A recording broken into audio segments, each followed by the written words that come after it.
Hola amigos, espero que todos se encuentren muy bien. En esta oportunidad les traigo un video donde veremos los electrodos estándar de hidrógeno y las tablas de potenciales estándar de reducción. Mi nombre es José y comenzamos. En las pilas o celdas galvánicas se puede obtener energía eléctrica a partir de reacciones redox que se producen en forma espontánea. En estos dispositivos, los procesos de oxidación y reducción se llevan a cabo en compartimentos diferentes llamados semiceldas. En la imagen se muestra una celda galvánica conocida que es la pila de Daniel, cuyo funcionamiento se detalla en el video que les muestro acá, les dejo el link. Pero básicamente esta pila está constituida por una semicelda formada por un electrodo de zinc, como vemos en la imagen, que está sumergida en una solución que tiene sus iones zinc, y la otra semicelda está constituida o formada por un electrodo de cobre sumergido en una solución de iones que tiene iones cobre. Ambos electrodos, como vemos, están unidos mediante un conductor metálico y el circuito lo cierra un puente salino que tiene una sal que va a equilibrar las cargas. En el compartimiento semicelda donde se lleva a cabo la oxidación, como vemos ahí, hay una liberación de electrones. Esos electrones van a circular por el conductor y van a llegar hasta el otro electrodo, en este caso el electrodo de cobre, donde se producen las reacciones de reducción. Cabe destacar que el electrodo donde se lleva a cabo la oxidación se denomina ánodo, mientras que el electrodo donde se produce la reducción se denomina cátodo. La reacción neta se muestra acá, que sería esta la reacción neta, que sería la combinación de la reacción de oxidación y reducción. Y este flujo de electrones vemos que se lleva a cabo debido a que entre ambos electrodos se establece una diferencia de potencial. Esa diferencia de potencial se denomina fuerza electromotriz de la pila, también conocida como FEN, y se denota con la letra E. Esa letra E nosotros la vamos a medir en voltio, se determina en este caso mediante un voltímetro, y como esta fuerza electromotriz va a depender de las condiciones en las cuales se lleva a cabo la experiencia, por lo tanto hay que establecer condiciones estándar. Estas condiciones estándar son la temperatura a 25 grados centígrados y las concentraciones de los iones 1 molar. Entonces, en estas condiciones estándar, esta experiencia nos muestra que nos indica que tiene un valor de 1,1 voltios. Entonces, el potencial o la diferencia de potencial de celda, en este caso, que está medido en condiciones estándar, se indica con el cerito, es de un valor de 1,1 voltios. Ahora, este valor nosotros lo podríamos obtener si conociéramos el potencial de oxidación y el potencial de reducción, ya que el potencial de celda es la suma del potencial de oxidación más el potencial de reducción. Como no es posible medir el potencial de una semicelda individual, se emplea un electrodo de referencia para obtener valores comparativos. Este electrodo de referencia es el electrodo de hidrógeno, que está formado por un alambre de platino conectado a una hoja de platino, que es el electrodo, y esto está dentro de un tubo de vidrio, como se observa en la imagen, y esto está sumergido en una disolución de ácido clorhídrico 1 molar, que al disociarse libera iones hidrógeno, concentración 1 molar, y desde la parte superior se hace burujear hidrógeno gaseoso a una atmósfera de presión, y este electrodo va a operar en condiciones estándar, que son la temperatura de 25 grados centígrados. El gas, en este caso el hidrógeno, está a una atmósfera de presión y la solución a una concentración de 1 molar. Entonces, al operar en estas condiciones estándar, el electrodo se denomina electrodo estándar de referencia de hidrógeno, y en esta imagen se observa que sobre la superficie del electrodo de platino se producen las reacciones que pueden ser de oxidación o de reducción. Acá tenemos el hidrógeno gaseoso que sobre la superficie va a liberar los electrones y va a liberar también los iones hidrógeno a la solución. El otro proceso, como dijimos, de reducción, en el cual los iones hidrógeno van a captar los electrones de la superficie del electrodo de platino y se va a liberar hidrógeno gaseoso, lo cual observamos acá que burbujea. En esta animación vamos a observar cómo opera este electrodo. Dijimos que estaba constituido por un alambre de platino conectado en su parte inferior a un electrodo de platino. Todo ello está en un tubo de vidrio que está sumergido en una solución 1 molar de ácido. En la parte superior tenemos el ingreso del hidrógeno gaseoso a una atmósfera de presión y en la parte inferior tenemos orificios por donde va a salir el hidrógeno gaseoso. Entonces vemos que comienza a ingresar el hidrógeno gaseoso, entra en contacto con el electrodo de platino en la superficie, se van a llevar a cabo las reacciones que nosotros mencionamos anteriormente, que pueden ser de oxidación o de reducción. Entonces vamos a ver acá en la animación, nos va a mostrar que se pueden producir, acá vemos el ion de hidrógeno y se libera molécula de hidrógeno gaseoso, o puede chocar las moléculas de hidrógeno gaseoso liberándose ion de hidrógeno. Entonces sobre esta superficie pueden producirse los dos fenómenos que mencionamos anteriormente, que puede ser de oxidación, como vemos ahí remarcado, o el proceso de reducción. ¿Tá? Entonces ambos procesos pueden llevarse a cabo sobre esta superficie del electrodo. Este electrodo se encuentra en condiciones estándar, por lo tanto a este se le asigna el valor de 0 para poder compararlo y es empleado como referencia. Entonces en condiciones estándar se le indica 0. Entonces si lo combinamos este electrodo con otro para completar una celda, por ejemplo acá la vamos a combinar con un electrodo de zinc sumergido en una solución de nitrato de zinc, que está en contacto el electrodo con sus iones en solución, se va a producir una oxidación, como vemos, y se va a registrar mediante un voltímetro una diferencia de potencial de 0,76 volt. Entonces vemos que es utilizado como referencia para obtener valores. Ahora veremos en detalle las reacciones que ocurren en la animación anterior. Como habíamos observado, en la semicelda donde se encuentra el electrodo de zinc, se produce la oxidación, por lo tanto este electrodo se denomina ánodo, y la reacción asociada sería la siguiente, mientras que en la otra semicelda se lleva a cabo la reducción. En el caso del electrodo de hidrógeno sería actuando como cátodo, y la reacción asociada sería la siguiente.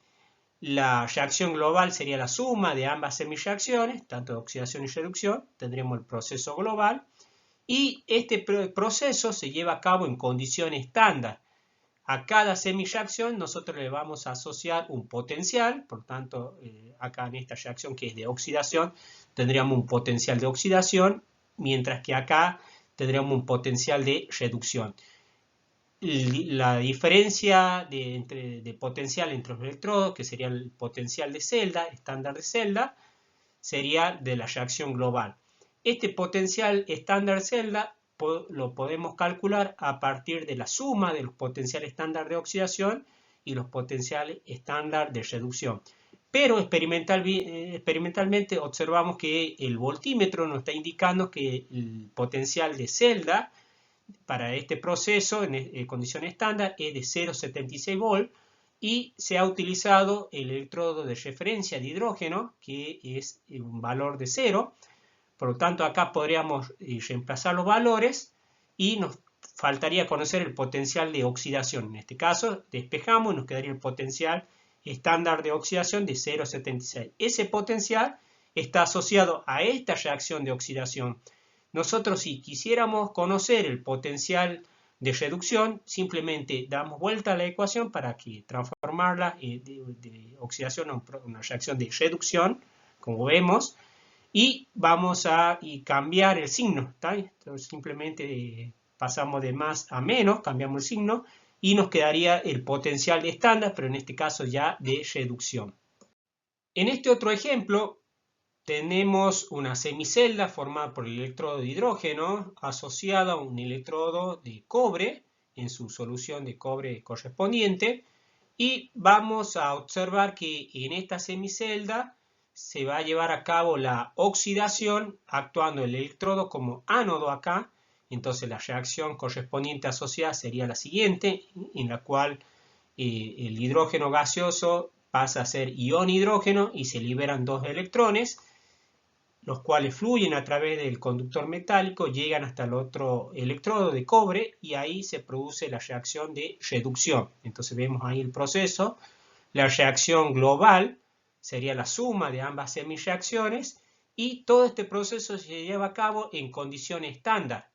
Entonces, como vimos anteriormente, cada una de estas semireacciones está asociada a un potencial. Si una reacción de oxidación sería un potencial de oxidación, en caso de reacción de reducción sería un potencial de reducción, y el proceso global de celda sería el potencial de celda. Recuerden que vamos a indicar el cerito que está llevándose a cabo en condiciones estándar. Este potencial de celda es igual al potencial de oxidación más el potencial de estándar de reducción. Como en esta celda experimentalmente tenemos el valor de 0,34, y como vimos anteriormente, este electrodo de referencia estándar de hidrógeno va a estar asociado a un valor de 0, entonces va a ser utilizado como referencia. Reemplazamos los valores y en este caso, si queremos conocer el potencial estándar de reducción, simplemente despejamos y nos quedaría un valor de 0,34. Ahora, este potencial estándar de reducción está asociado a un proceso de reducción, a una reacción de reducción. Nosotros, al revés, si quisiéramos conocer el potencial de oxidación, simplemente invertimos la reacción, como vemos ahí a continuación, y esta se transformaría en potencial de estándar de oxidación, simplemente cambiando el signo. De la misma manera, si comparamos el potencial del electrodo estándar de hidrógeno, que es igual a 0, con otras semireacciones de reducción, obtendremos diferentes valores. Con ellos se pueden elaborar tablas que ya vienen tabuladas, y vamos a ver que cada una de estas reacciones de reducción, semireacciones de reducción, se leen de izquierda a derecha, están asociadas a un potencial estándar de reducción, porque el proceso que se está llevando a cabo en todas ellas son reacciones de reducción. Y observamos lo siguiente: cuando nosotros vamos descendiendo en la tabla, los valores se hacen más positivos, y cuando más positivo es el valor del potencial de reducción, mayor será la tendencia a que se produzca esta semireacción, es decir, mayor va a ser la tendencia a reducirse, por lo tanto, mayor va a ser el poder oxidante. Entonces, cuando nosotros descendemos la tabla, las semireacciones que están en la parte más abajo serán las que tienen mayor poder oxidante. Mientras que nosotros, caso contrario, si observamos que al subir, ascender acá, los valores se hacen más negativos. Cuando más negativo el potencial de reducción, mayor va a ser la tendencia a oxidarse. Por lo tanto, el poder van a tener mayor poder reductor. Entonces vemos que estas tablas son bastante útiles. Pueden utilizarse para determinar si una reacción redox se llevará a cabo en forma espontánea o no, mediante una sencilla regla. Nos dice esta regla que las especies químicas que estén arriba y a la derecha de una semireacción, es decir, estas que están acá, van a reaccionar en forma espontánea con las especies que se encuentran por debajo y a la izquierda de otra semireacción. A modo de ejemplo, si queremos saber si esta reacción redox se llevará a cabo en forma espontánea, vamos a identificar el zinc está acá y el cobre lo tenemos más abajo y a la izquierda. Entonces se produce la regla, se cumpliría esta regla, denominada también regla de diagonal, en la cual nos dice que este proceso se llevará a cabo en forma espontánea. Y efectivamente nosotros vimos que esta es la reacción que se lleva a cabo en la fila de Daniel, por lo tanto este proceso es espontáneo. Y nosotros habíamos visto que si queríamos calcular el potencial estándar de celda, podríamos sumar simplemente el potencial estándar de reducción más el potencial estándar de oxidación. Entonces lo que tenemos que hacer es el potencial estándar, esta sería la reacción de reducción, sumar este valor más el potencial estándar de oxidación, pero este es el potencial de reducción. Entonces lo que tenemos que hacer es cambiar simplemente el signo y sumar. Ahora, si no nos queremos complicar, y en algunos libros aparece de esta manera, el potencial estándar de celda es igual al potencial estándar del cátodo menos el potencial estándar del ánodo. Entonces exactamente lo mismo. En este caso el potencial de reducción del cátodo sería 0,34 menos, como nos indica ahí, el potencial estándar del ánodo. Entonces vamos a ver que acá el ánodo sería, la reacción del ánodo sería esta potencial de reducción, Lo colocamos al valor y vemos con menos se transforma en más y el valor de este potencial de cel es de 110, como habíamos observado en la pila de Daniel. De esta manera llegamos al final, espero que les haya sido útil la información brindada. No se olviden de darme un like si les gustó el video, hacer algún comentario, sugerencia para el próximo video. Nos vemos en la próxima, suerte en los estudios.